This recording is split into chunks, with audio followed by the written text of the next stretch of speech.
Pangalawang araw natin dito sa Palawan. Dala ang isang satellite image. Natuntun natin mismo ang kinalalagyan.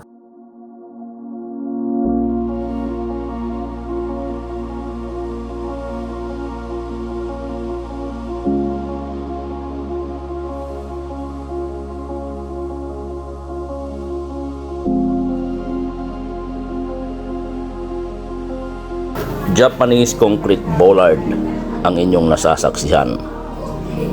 Ito ay isang patunay na may mga barko ng Hapon na dumadaong dito noong panahon. Sa mga susunod na araw, ito ang target nating pag-aaralan. Kung paano ibinaon ng mga Japanese ang kanilang treasure sa mga baybayin ng karagatan.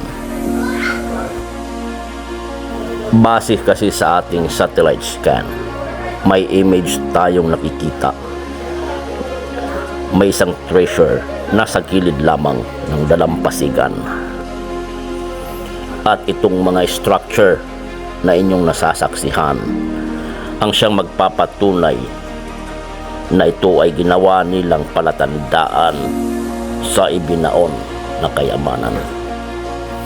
Isa sa mga sikreto ng Hapon kung paano magbaon ng kayamanan sa mga tabing karagatan ay ang timetable, low tide and high tide.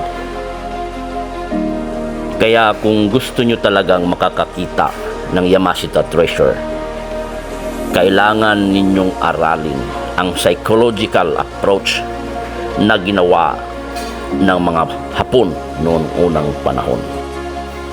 Isa sa mga sistema ng Hapon sa pagbaon ng kayamanan ay ang paggamit ng mga POW o prisoners of war, libo-libong tao, upang makuha nilang maibaon ng husto ang mga kayamanang ito.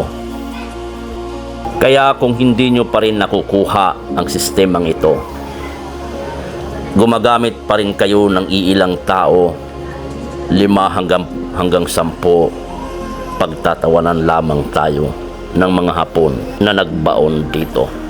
Ang mga Yamashita treasure ay ibibigay ito ng kahit kanino. Kailangan lamang nating tumbasan ang kanilang hirap, pagod, pawis at dugo upang makuha mo ito.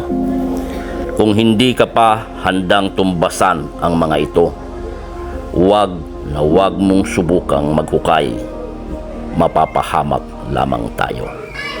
Mula rito sa Coron, Palawan, hanggang sa muli, maraming salamat po.